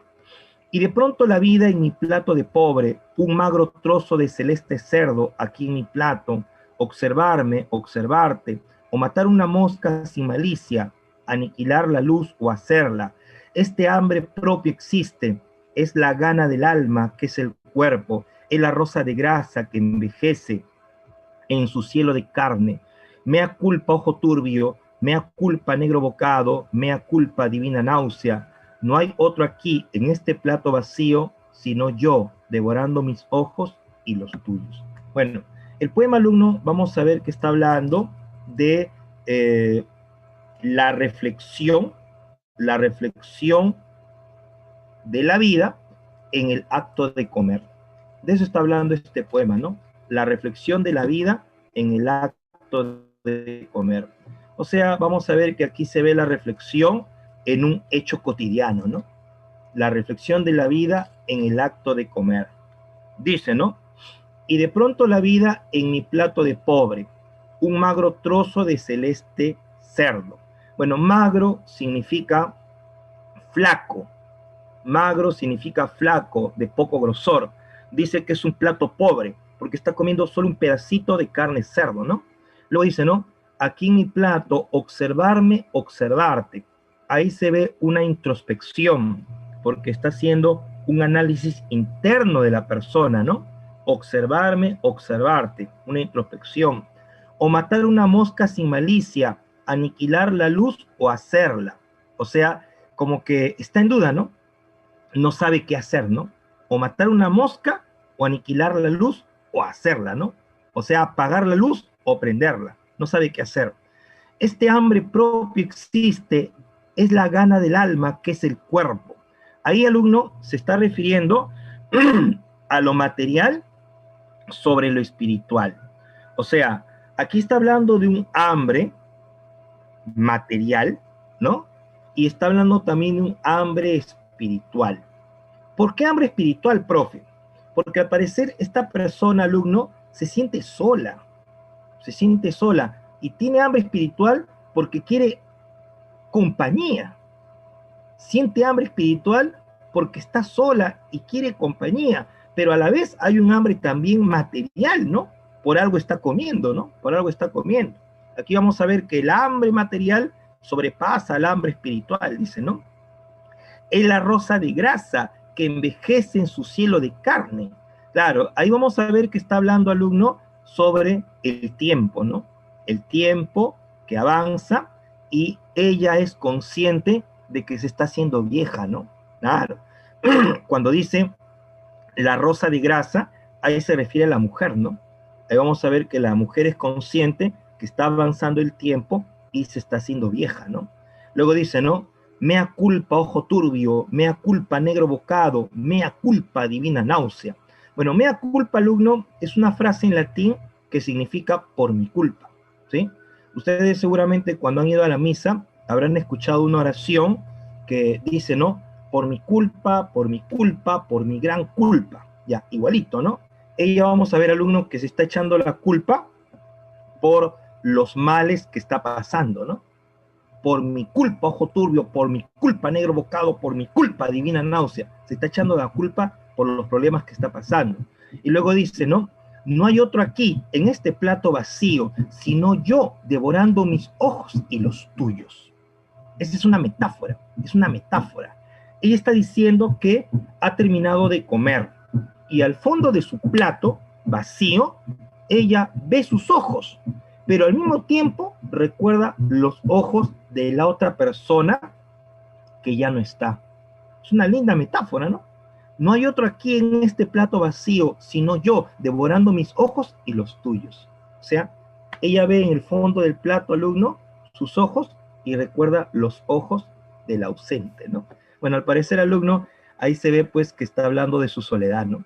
Está hablando de su soledad, ¿no? Y claro, obviamente, alumno, este poema tiene influencia del existencialismo. ¿Por qué el existencialismo, profe? Porque se ve aquí la vida, alumno, de manera pesimista, ¿no? Se ve la vida de manera pesimista, o sea, como la otra persona ya no está, como la otra persona está ausente, ya pues su vida no tiene sentido, ¿no? Se siente vacía, ¿no? Ahí se ve gran influencia del existencialismo, ¿no? Se ve la vida con pesimismo. Bueno, también hay otro poema que ha venido bastante en la pre, el poema Curriculum Vitae, Curriculum Vitae. Se escribe vitae, ¿no? Se escribe vitae, pero se pronuncia vitae. A ver, ¿qué dice el poema? Digamos que ganaste la carrera y que el premio era otra carrera, que no bebiste el vino de la victoria, sino tu propia sal, que jamás escuchaste vítores, sino ladridos de perros, y que tu sombra, tu propia sombra, fue tu única y desleal competidora. Bueno, ahí, alumno, vamos a ver que este poema nos habla sobre la vida como un fracaso, la vida como un fracaso. Está diciendo que nosotros, alumnos, en la vida tenemos metas, y a veces las conseguimos, pero cuando conseguimos una meta, alumno, ¿cuál es el premio? Otra meta.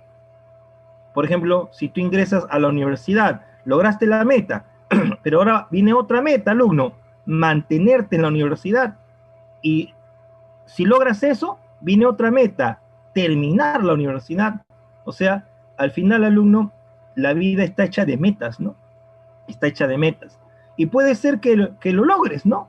Y si lo logras, dice, a veces bebes el vino de la victoria, o perdón, dice, no bebes el vino de la victoria, sino tu propia sal. O sea, alumno, que a veces no logras tu meta y tu esfuerzo es en vano. Tu esfuerzo es en vano. O también dice, ¿no? Que jamás escuchaste vítores. Vítores significa aplauso. Jamás escuchaste vítores, sino ladridos de perros. Ladridos de perros, alumnos, significa críticas, ¿no? Críticas. Entonces, ahí vamos a ver que la poetisa, ¿no? Nos está diciendo que la vida es un fracaso, ¿no?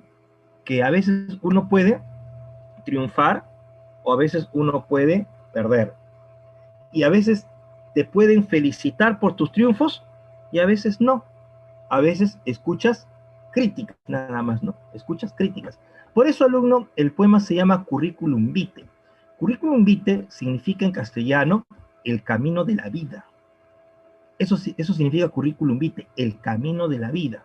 Aquí vamos a ver que este poema, alumno, también tiene influencia del existencialismo, porque también hay una visión pesimista de la vida, ¿no? También tiene influencia del existencialismo, porque hay una visión pesimista de la vida. Bueno, también, alumno, hay otro poema llamado Va Eva. Va Eva. Dice, animal de sal, si vuelves la cabeza en tu cuerpo, te convertirás y tendrás nombre, y la palabra rectando será tu huella. Bien, este poema, alumno, Va Eva, tiene referencias de la Biblia. En la Biblia, tú recordarás el episodio de Sodoma y Gomorra, ¿sí o no? Sodoma y Gomorra eran dos ciudades que ofendían al Dios cristiano. Se dedicaban pues a fiestas, ¿no? Orgías, eran idólatras, ofendían al Dios cristiano. Entonces, el Dios cristiano, alumno, decidió destruir Sodoma y Gomorra. Pero dice que en este lugar había un hombre llamado Lot. Lot dice que sí respetaba al Dios cristiano y Dios lo salvó. Le dijo a Lot que salga de la ciudad, pero que cuando se esté yendo no voltee atrás, que salga, pero que no vaya a mirar atrás. Entonces, cuando se estaba destruyendo Sodoma y Gomorra, Lot se estaba yendo con su familia y de repente la esposa de Lot volteó para ver la destrucción de la ciudad y dice que se convirtió en una estatua de sal. Entonces, cuando dice aquí animal de sal, se está refiriendo a la esposa de Lot. O sea, alumno, se está refiriendo a la mujer, a la mujer. Dice, si vuelves la cabeza, en tu cuerpo te convertirás y tendrás nombre. O sea, esta mujer, alumno, como desobedeció a Dios, ahora se llama rebelde. Por eso dice, ¿no? Y tendrás nombre. Claro, ahora le llamaremos mujer rebelde, ¿sí o no? Mujer rebelde. Y la palabra rectando será tu huella. Bueno, rectando, alumno, es el movimiento que hace la serpiente, ¿sí o no? Dice que la palabra rectando será tu huella. O sea, tú ya dejarás de ser como una serpiente. O sea, está diciendo, alumnos, que la mujer dejará de ser marginada, dejará de ser dependiente. ¿Por qué? Porque ahora la mujer se ha rebelado, dejará de ser serpiente, dejará de arrastrarse, porque ahora la mujer se ha rebelado. O sea, este poema, alumno, está hablando de la mujer que se revela a la sociedad. De eso está hablando este poema. La mujer que se revela a la sociedad. Claro, tú sabes que la sociedad, alumno, es machista, ¿no? Y también la sociedad es patriarcal, porque quien domina en la familia es el padre, ¿no? Entonces aquí Blanca Varela nos dice que la mujer debe rebelarse a esa sociedad machista y patriarcal. Bueno, entonces notamos, alumnos, que Blanca es una poetisa que habla básicamente de temas pues personales, ¿no? La existencia, la poesía, también habla de la maternidad y también habla, alumno, de la mujer, ¿no? De la mujer en esta sociedad. Bien, chicos, vamos a avanzar ahora con la nueva narrativa peruana contemporánea. Bueno, la narrativa peruana contemporánea, alumno, vamos a ver que iniciará por los años 60, por los años 60.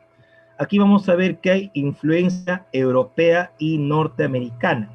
O sea, vamos a ver que se imita a los vanguardistas de Europa, como por ejemplo Frank Kafka, ¿no? O por ejemplo Jane Joyce, ¿no? A los vanguardistas de Europa, pero también se imita a los vanguardistas de Estados Unidos. Claro, por ejemplo, se imita al autor Ernest Hemingway, o el autor William Faulkner, ¿no? William Faulkner, ¿ya? Se imitan vanguardistas de Europa y de Estados Unidos. También vamos a ver el predominio del neorrealismo. ¿Por qué? Porque los autores alumnos van a continuar describiendo objetivamente los problemas de la ciudad, ¿sí? Ellos siguen describiendo objetivamente los problemas de la ciudad. También el empleo de técnicas narrativas novedosas. Claro, aquí vamos a ver, alumnos, que en la narrativa contemporánea se va a utilizar las técnicas vanguardistas en la novela y el cuento. ¿Sí? Se utilizan las técnicas vanguardistas en la novela y el cuento. Por ejemplo, ¿no?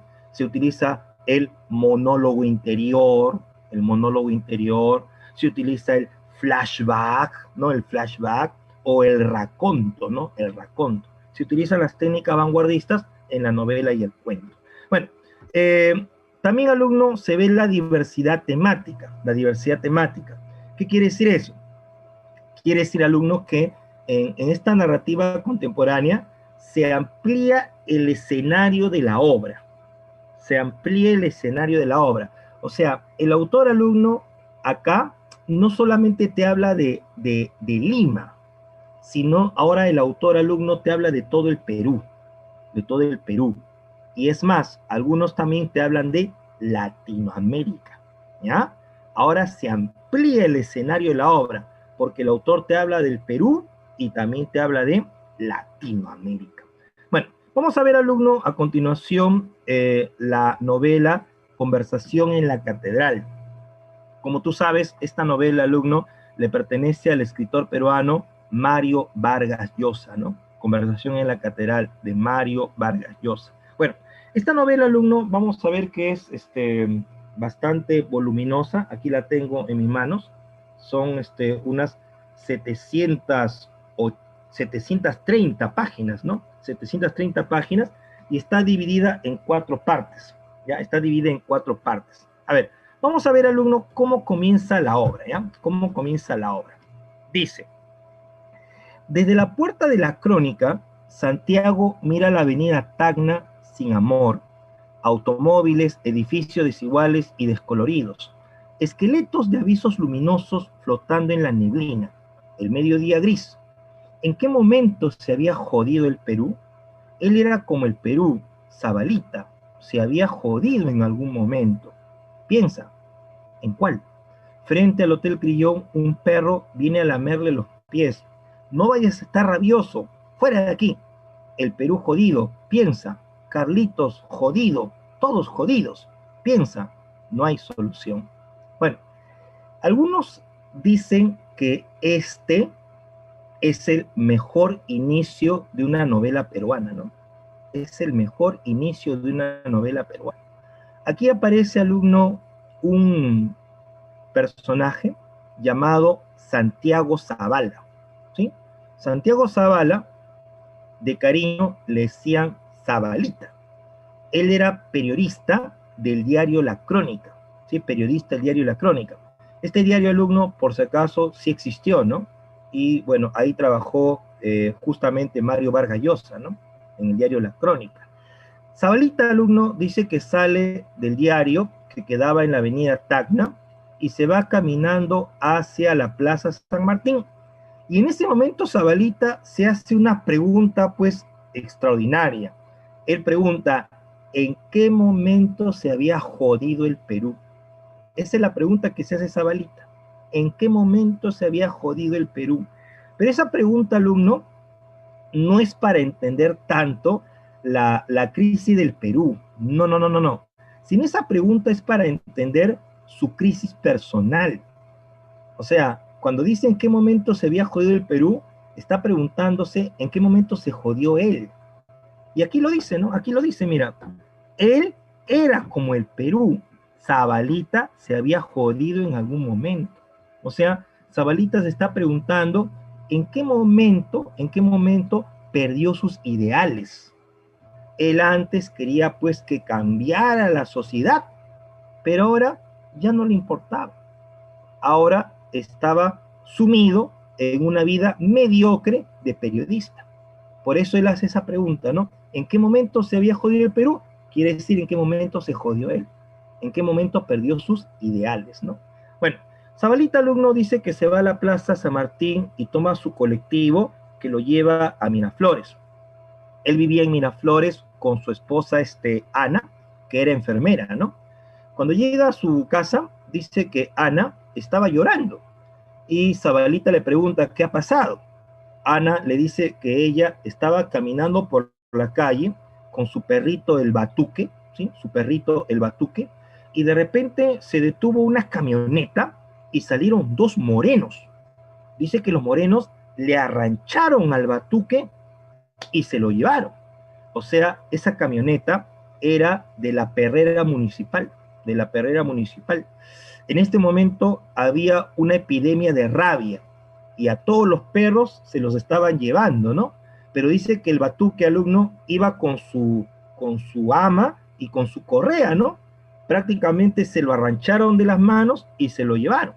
Entonces Zabalita, cuando se enteró de esto, se molestó, tomó un taxi y se fue a la perrera municipal. La perrera municipal quedaba más o menos por la primera cuadra de la avenida Alfonso Ugarte, cerca a Caquetá, por ahí quedaba la perrera municipal. Cuando llegó Zabalita alumno, logró salvar a su perrito el Batuque. Dice que a los perros alumno los mataban horriblemente acá y Zabalita logró salvar al Batuque. Pero dice que en la perrera encontró a un amigo, ¿sí? Encontró a un moreno llamado Ambrosio Pardo. Ambrosio Pardo dice que era un moreno que había trabajado en su casa como chofer de su papá, ¿sí? Había trabajado en la casa de Zabalita como chofer de su papá. Y bueno, dice que ahora Ambrosio pues estaba aquí trabajando, ¿no? Estaba viejo, no lo reconoció a Zabalita, pero luego lo miró bien y le dijo, ah, niño Santiago, ¿cómo ha crecido, niño? Y tú, Ambrosio, te has hecho más viejo, ¿no? Se abrazan y todo eso, y luego se van a una cantina. Dice que a una cantina que quedaba ahí cerquita, que se llamaba La Catedral. Profe, ¿por qué se llamaba La Catedral? Bueno, porque era una cantina que tenía el techo alto y su puerta era ovalada, parecido a la catedral de una iglesia, ¿no? Por eso se llamaba así, ¿no? La catedral, porque tenía un techo alto y su puerta ovalada como la catedral de una iglesia. Dice que ahí en la cantina alumno estaba pues Zabalita con su perrito el Batuque y va a conversar con Ambrosio durante 4 horas, ¿sí? Van a pues tomar su cervecita y van a conversar 4 horas. Y en esa conversación alumno, ellos hablan sobre la dictadura de Odría, hablan sobre la dictadura de Odría. Ahí vamos a ver que cuentan la historia de un personaje llamado Cayo Bermúdez, ¿sí? Cayo Bermúdez. Este hombre alumno era el brazo derecho de Odría, Cayo Bermúdez. Era más conocido con el apoyo de Cayo Mierda, así le decían, ¿no? Cayo Mierda, porque era un tipo muy malo, muy malo. Era algo parecido alumno como Vladimiro Montesinos. Ahí está, era como Vladimiro Montesinos. Él se encargaba de hacer el trabajo sucio del gobierno, ¿sí? El trabajo sucio del gobierno. Decían Cayo Mierda, ¿no? Y bueno, vamos a ver que este Cayo Bermúdez tenía pues una mujer muy guapa que se llamaba Hortensia. Hortensia.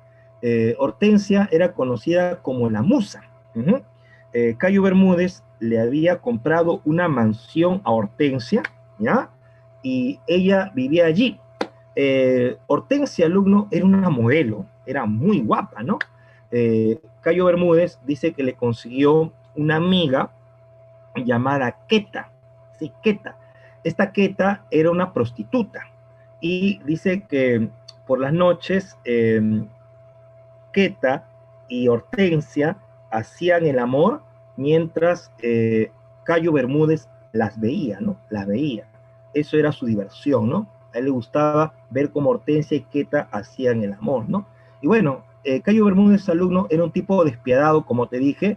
Él va a repeler las huelgas de los trabajadores, va a encarcelar a los estudiantes de San Marcos, eh, va a torturar a los apristas. Era un tipo de lo peor este Cayo Bermúdez. Ahora, también vamos a ver que hablan sobre la vida de Santiago. Santiago alumno pertenecía a una familia rica, ¿sí? Santiago alumno tenía a su papá, que era don Fermín Zavala, que era senador.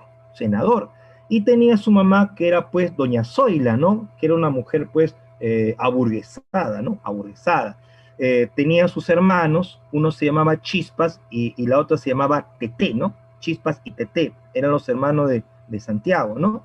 Y bueno, los papás de Santiago, alumno, querían que él estudie en Católica la carrera de Derecho, pero Santiago, alumno, no quería. Él quería estudiar en San Marcos, en San Marcos. Dice que Santiago le tenía bronca a su papá porque su papá, don Fermín, apoyaba a la dictadura de Odría, ¿no? Entonces dice que él se metió a San Marcos, se metió a San Marcos a estudiar Derecho, ¿no? Y en San Marcos, alumno, Santiago estuvo metido en un grupo de izquierda llamado Cahuide, ¿sí? Cahuide.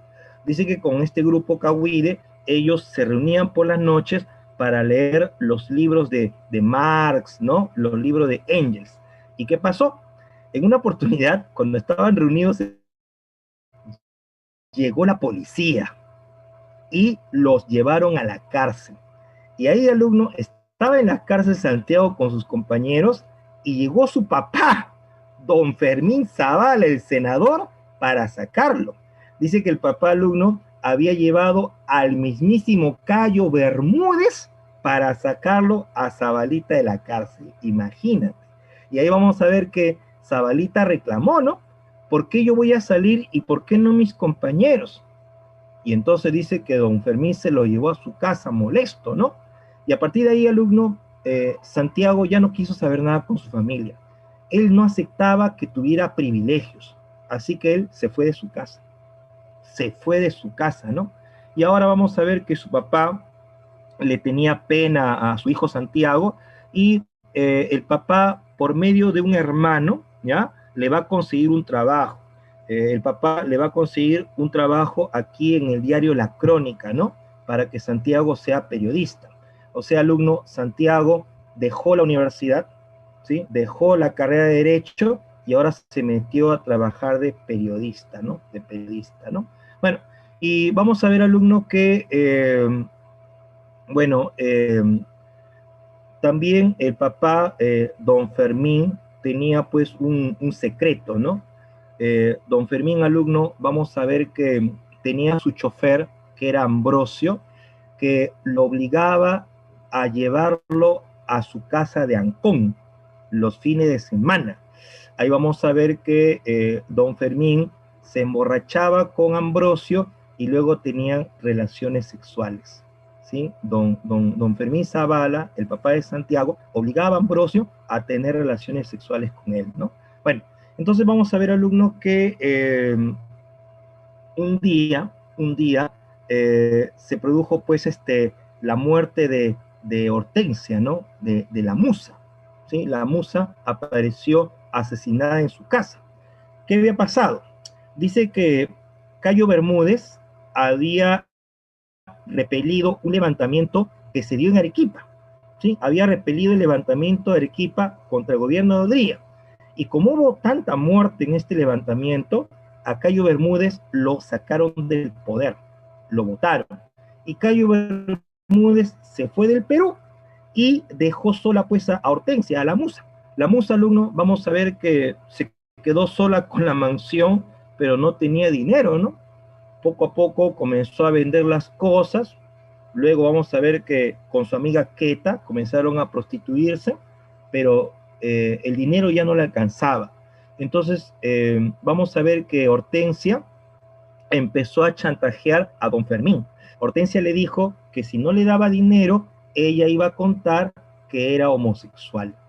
¿Y cómo Hortensia se enteró?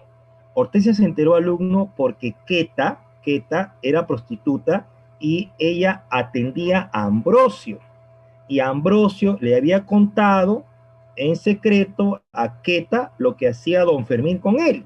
Y Queta le había contado a Hortensia. Y por eso Hortensia lo chantajea a don Fermín. Entonces, un día, pues, alumno, Hortensia apareció muerta en su departamento, apuñalada. Y justamente quien llega a cubrir la noticia era Zavala, ¿no? Santiago. Recuerda que él era periodista, justo llega a cubrir la noticia y ahí se encuentra con Queta. Y Queta le dice a Santiago que quien mató a Hortensia seguramente fue el Bola de Oro. ¿Y quién es el Bola de Oro? Dijo Santiago. Don Fermín Zavala, pues él es el Bola de Oro. Lo que pasa es que Hortensia sabía que don Fermín tenía relaciones con su chofer, por eso la mandó matar. Y cuando Santiago se enteró de eso, alumno no lo podía creer. Dice que a su papá lo citó en un restaurante para preguntarle si era cierto, ¿no? Pero su papá se lo negó, se lo negó. Día después dice que su papá murió de un paro cardíaco, ¿no? Murió de un paro cardíaco. A Santiago, su papá le dejó una herencia, pero Santiago, alumno, ya no quería saber nada con la herencia, ¿no? No quería saber nada de su padre, ¿no? Entonces vamos a ver que aquí, alumno, en la cantina, Santiago y Ambrosio recuerdan todos estos hechos y al final Santiago le pregunta, ¿no? Borracho, Ambrosio, ¿no? Le dice, ¿tú mataste a la musa? Le dice. ¿Mi papá te ordenó que la mataras? Habla, le dice, no te hagas el cojudo. Así le dice Santiago, ¿no? A Ambrosio. Y Ambrosio se molesta. Se para y le dice, ¿sabe qué, niño? Yo no le permito que usted me hable así, le dice. ¿Sabe qué? No le acepto su dinero. Usted no se merecía el padre que tenía. ¿Y sabe qué? Le dice, no, váyase a la mierda, niño. Se para y se va. Y ahí termina la obra. Ahí termina la obra. Entonces, alumno, en esta obra vemos que el tema es la crítica al régimen dictatorial. O sea, esta obra, alumno, nos habla de cómo la dictadura degrada la vida del país y también cómo degrada a las personas. Ese es el tema de la obra, ¿no? La crítica a la dictadura de Odría. La dictadura, alumno, degrada la vida del país y degrada la vida de las personas. Bueno, también, alumno, se ve la técnica de los diálogos telescópicos. Los diálogos telescópicos, alumno, es cuando en una novela aparecen diálogos superpuestos. O sea, aparecen diálogos de personas en diferentes lugares, diálogos superpuestos. Por ejemplo, aquí vamos a ver que aparece un diálogo entre Santiago y Popeye, cuando eran pues adolescentes, pero luego aparece el diálogo de Ambrosio y Santiago cuando estaban en la cantina de la catedral. Este es un diálogo telescópico. También, alumno, encontramos los vasos comunicantes. Los vasos comunicantes, alumno, significa que hay historias diferentes, pero hay un personaje que las conecta. Eso es el vaso comunicante. Historias diferentes, la novela, pero un personaje que las conecta. Profe, ¿y quién es el vaso comunicante? Bueno, el vaso comunicante aquí es Ambrosio, pues, es Ambrosio, sin lugar a duda, ¿no? Porque Ambrosio, alumno, se relaciona con los tres personajes más importantes. Se relaciona con Don Fermín, se relaciona con Santiago y también se relaciona con Cayo Bermúdez, porque Ambrosio, alumno, dice que había nacido en Chincha y había sido amigo de la infancia de Cayo Bermúdez. Y ahora que Cayo Bermúdez estaba en el poder, Ambrosio le fue a pedir trabajo de chofer, ¿no? Le fue a pedir trabajo de chofer. Entonces, Ambrosio, él es el vaso comunicante. Ahora, también, alumno, vemos la técnica del dato escondido. La técnica del dato escondido, alumno, quiere decir que hay un hecho en la novela que no se explica, pero se deduce. Eso es dato escondido. Hay un hecho en la novela que no se explica, pero se deduce. Profe, ¿cuál es el dato escondido acá? Bueno, el dato escondido, alumno, es el asesino de la musa, pues. Ese es el dato escondido, el asesino de la musa. No se dice quién fue, pero deducimos que el asesino fue Ambrosio. Profe, ¿y usted cómo lo deduce eso? Bueno, fácil, pues, ¿no? Porque cuando Santiago le pregunta en la cantina, ¿tú la mataste o mi papá te ordenó? Ambrosio se incomodó y se fue. Si se incomodó, alumno, es porque muy seguro él fue el asesino. Y es más, después que la musa murió, Ambrosio se fue de Lima. Él dice que se fue a Pucallpa con su esposa Amalia. Y luego dice que su esposa murió y luego regresó a Lima. Entonces, ahí, alumno, vamos a ver que el asesino de la musa, al parecer, fue Ambrosio, ¿no? Ese es el dato escondido. Muy bien, chicos, vamos terminando con la clase. Ahora vamos a hablar de otro autor peruano. Vamos a hablar de don Edgardo Rivera Martínez. Vamos a hablar de don Edgardo Rivera Martínez. Ah, ya, Caterín, los diálogos telescópicos es cuando aparecen diálogos superpuestos. ¿Qué quiere decir, Caterín? Quiere decir que un diálogo de personas hablando en un lugar y se coloca al lado del diálogo de personas hablando en otro lugar. A ver, Caterín, ¿tú has visto, por ejemplo, la serie El Chavo del Ocho, sí o no? ¿Ya? ¿Tú has visto El Chavo del Ocho? Ya. ¿Te acuerdas que hay una parte donde el Chavo y Kiko están conversando en el patio? Pero luego inmediatamente se inserta a don Ramón y el señor Barriga que están conversando en su casa. Y luego se inserta el diálogo de Chavo y Kiko. Y luego se inserta el diálogo de don Ramón y el señor Barriga. ¿Has visto eso en la televisión o no? Ya, ese es el diálogo telescópico. Cuando se superponen dos diálogos, pero en lugares diferentes. Eso se llama diálogo telescópico. Eso es lo que usa aquí Mario Vargas Llosa. Ya, vamos a hablar, alumno, ahora de Edgardo Rivera Martínez. Vamos a hablar de Edgardo Rivera Martínez. Claro, parece que fuera un solo diálogo. Exacto, John, exacto. Pero si ustedes siguen la línea, van a ver que son diálogos diferentes en distintos lugares. Tienen que seguir la línea, porque dice, ¿no? Dijo tal personaje, dijo tal personaje. Ya con eso tú te das cuenta que está hablando de otras personas en otro lugar. Por eso tienes que seguir la línea del diálogo, para que veas cómo se cambia el tiempo, ¿no? Para que veas cómo se cambia el tiempo, ¿no? Sigue la línea del diálogo y vas a ver que está hablando un personaje en otro lugar y luego el otro habla en otro lugar, ¿no? Hay que seguir la línea del diálogo. Así es. Bueno, Edgardo Rivera Martínez, alumno, Edgardo Rivera Martínez, vamos a ver que es un destacado novelista, destacado novelista y cuentista, nacido en Jauja, destacado novelista y cuentista nacido en Jauja. Profe, ¿dónde queda Jauja? Bueno, Jauja queda en Junín, ¿no? En Junín. Él vamos a ver que fue escritor y también fue profesor de la Universidad San Marcos, ¿no?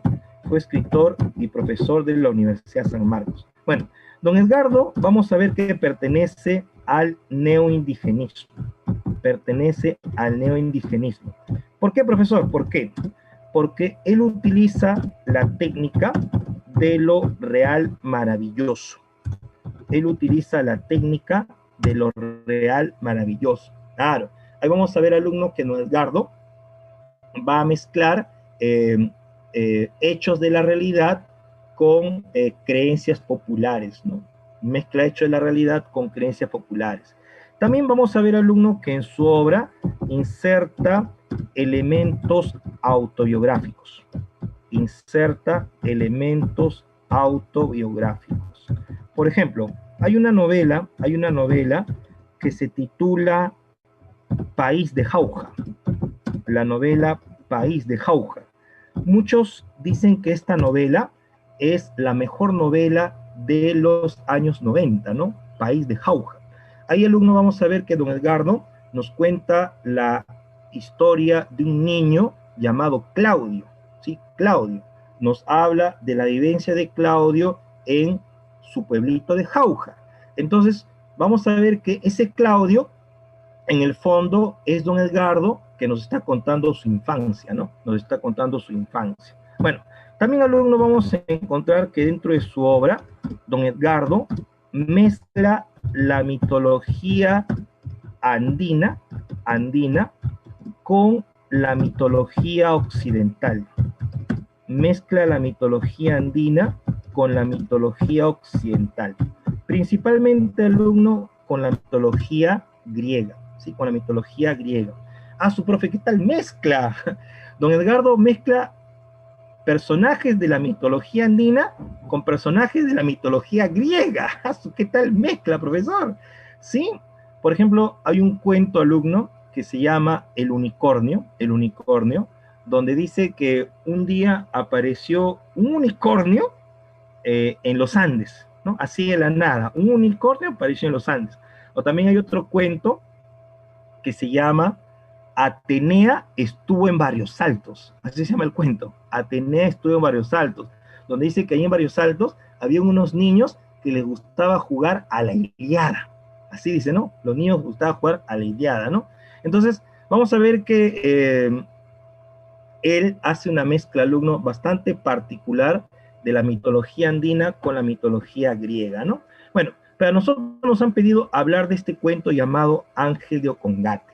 A ver, vamos a leerlo, ¿ya? Dice: ¿quién soy yo, si no apagada sombra en el atrio de una capilla en ruinas, en medio de una puna inmensa? Y cuán extraña mi figura, ave, ave negra que inmóvil reflexiona, esclavina de paño y seda sobre los hombros, tan gastada, y sin embargo espléndida. Sombrero de abolido plumaje y jubón, camisa de lienzo y blondas, exornado talí, todo en harapos y tan absurdo. ¿Cómo no habían de asombrarse los que por primera vez me vieron? ¿Cómo no iban a pensar en un danzante que andaba extraviado en la meseta? Bueno, el cuento, alumno, empieza con una pregunta: ¿quién soy yo? Esa pregunta, alumno, nos está hablando sobre la identidad del personaje. Él quiere saber cuál es su identidad. ¿Por qué? Porque dice que este personaje, alumno, tenía traje de danzante. Tenía traje danzante. Ahí está, ¿no? Esclavina, paño, jubón, camisa, blondas, talí. Tenía traje de danzante. Pero también dice que tenía alas. Tenía alas, ¿no? Porque dice, ¿no? Cuán extraña mi figura. Ave, ave negra que inmóvil reflexiona. Tenía alas. Entonces, él no sabía si era pues un danzante en verdad o si era un ángel. No sabía, estaba en esa duda, ¿no? De identidad, no sabía quién era. Ahora, él va caminando, alumno, por varios lugares de la sierra y la gente le pregunta, ¿no? ¿Cómo te llamas? ¿Cuál es tu pueblo? Y él no podía contestar, o sea, era mudo, era mudo. Y tampoco tenía memoria, porque no sabía cómo se llamaba, no sabía de dónde venía, ni quién eran sus padres, no tenía memoria. O sea, el cuento, alumno, este personaje lo narra desde su mente, lo narra desde su mente, porque él no habla.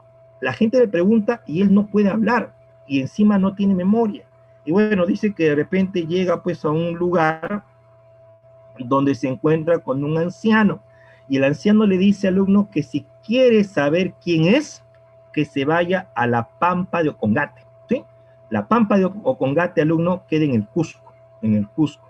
Bueno, dice que el anciano le habló en quechua, y él entendió el quechua, dice que le entendió el quechua, y se fue pues a la Pampa de Ocongate. Ahí el alumno dice que llegó a una iglesia abandonada, donde había en la fachada un friso. Profe, ¿qué cosa es un friso? Un friso es una pintura en alto relieve. ¿Sí? En la fachada de la iglesia había un friso, una pintura en alto relieve. Dice que en esa pintura, alumno, habían 4 angelitos en alto relieve.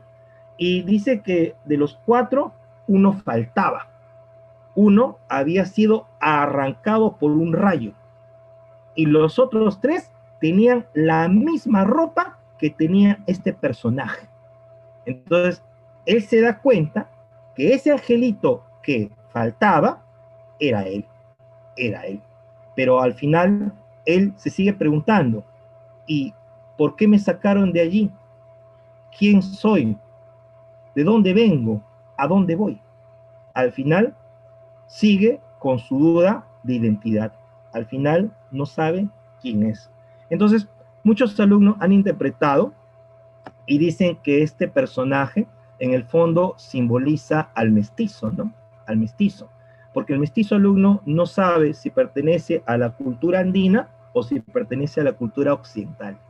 Es igual que este personaje. Él piensa que es danzante, pertenece a la cultura andina. O también piensa que es un ángel, o sea, pertenece a la cultura occidental, a la religión cristiana. O sea, este personaje puede representar al mestizo, ¿no? Que tiene esa duda a qué cultura pertenece. También algunos dicen que en este cuento se aplica referencias de la Biblia, ¿no? Aquí, alumno, se puede ver que se está aplicando esa famosa creencia del ángel caído, ¿no? Del ángel caído. Ustedes habrán leído en la Biblia que Satanás fue expulsado del paraíso, ¿no? Y fue mandado a la tierra. Y Satanás, alumno, es un ángel, es un ángel. Entonces, algunos han interpretado, que puede ser también la historia del ángel caído, ¿no? Bueno, entonces vemos, alumno, aquí en este cuento que aparece el narrador protagonista. El cuento está narrado en primera persona, También se emplea el soliloquio. El soliloquio, alumno, es el monólogo, o sea, el personaje habla solo. ¿Sí? El soliloquio es el monólogo, el personaje habla solo. También se utiliza lo real maravilloso porque hay hechos fantásticos, ¿no? Porque aquí vemos que el personaje tiene alas, y encima, alumno, este personaje no envejece. Este personaje nunca envejece. Entonces ahí se ve hechos fantásticos, ¿no? Y el lenguaje poético, porque se utiliza metáforas, ¿no? Se utiliza metáforas. Bueno, el tema es la falta de identidad, Bueno, chicos, voy a dejarles a continuación su práctica habilitada. Y a ver, alumno, la pregunta 1. Dice, seleccione los enunciados que guardan relación con la generación del 50. Ya, a ver, 1. Se desarrolla la denominada narrativa urbana, verdadero, ¿no? Porque se comienza a hablar de la ciudad de Lima, ¿no? Verdadero. 2. Tuvo como personaje el migrante provinciano, verdadero. 3. Muestra una visión integral de la sociedad peruana, falso, ¿no? Porque aquí solamente se habla de Lima, nada más, de Lima. 4. Plantea la dicotomía entre poesía pura y social, verdadero, y se cultiva el neorrealismo y el neoindigenismo, verdadero, correcto. La clave, alumno, sería la D de Dadito, la 1 D de Dadito. Ya, vamos a la pregunta 2. Blanca Varela fue una reconocida poetisa peruana, integrante de la generación del 50. Se la vincula con la llamada poesía pura. ¿Qué alternativa es ajena a su producción literaria? Ya, ahí, alumno, la respuesta sería la B de Barco, ¿no? Dice, recibe influencia del surrealismo y el expresionismo principalmente, falso. Ella recibe influencia, alumno, del existencialismo. La clave sería B de Barco. La pregunta 3, este es el poema Justicia, ¿no? Que les leí, ¿no? Justicia, de la obra Canto Villano. Me dice, con respecto al poema Justicia, identifique la alternativa incorrecta. Ya, ahí la incorrecta, alumno, sería pues la D de dado, ¿no? La D de dado. El pájaro simboliza el origen de la vida, falso, ¿no? Aquí vamos a ver que el pájaro, alumno, forma parte de la cadena alimenticia, pero en ningún momento me he dicho que el pájaro es el que origina la vida, ¿no? Eso no me he dicho, ¿no? Solamente forma parte de la cadena alimenticia. Entonces la clave sería la D de dado. La pregunta 4, sobre la obra de Julio Ramón Ribeiro, señala la secuencia correcta de verdad o falsedad. 1. Introduce en el cuento peruano el narrador niño, falso. Quien introduce el narrador niño es Abraham Valdelomar, y de ahí vamos a ver que fue copiado por otros autores, ¿no? Pero quien introduce el narrador niño fue Abraham Valdelomar. 2. Sus personajes caen en el fracaso y la frustración, lo explicamos. 3. Desdeña plenamente el humor y la ironía, falso. Él sí utiliza el humor, pero un humor bastante sutil, ¿no? 4. Recurre a técnicas narrativas tradicionales, sí, eso es verdadero. 5. Desarrolló cuento de tipo realista y fantástico, también, eso es verdadero, ¿no? Verdadero. La clave, alumno, sería D de dado, la D de dadito. Pregunta número 5. Aquí tenemos, alumno, el final del cuento Los gallinazos sin plumas. Dice, sobre el anterior fragmento, donde se aprecia el desenlace del cuento Los gallinazos sin plumas, se puede inferir que la voz narrativa muestra una visión, ya eso lo explicamos, ¿no? Muestra una visión escéptica en torno a la realidad. ¿Por qué? Porque, alumno, nos da una visión pesimista de la vida, ¿no? Una visión pesimista de la vida, ¿no? La clave sería la B de Barco, ¿no? La B de Barco. La pregunta 6, Edgardo Rivera Martínez fue un escritor y docente universitario.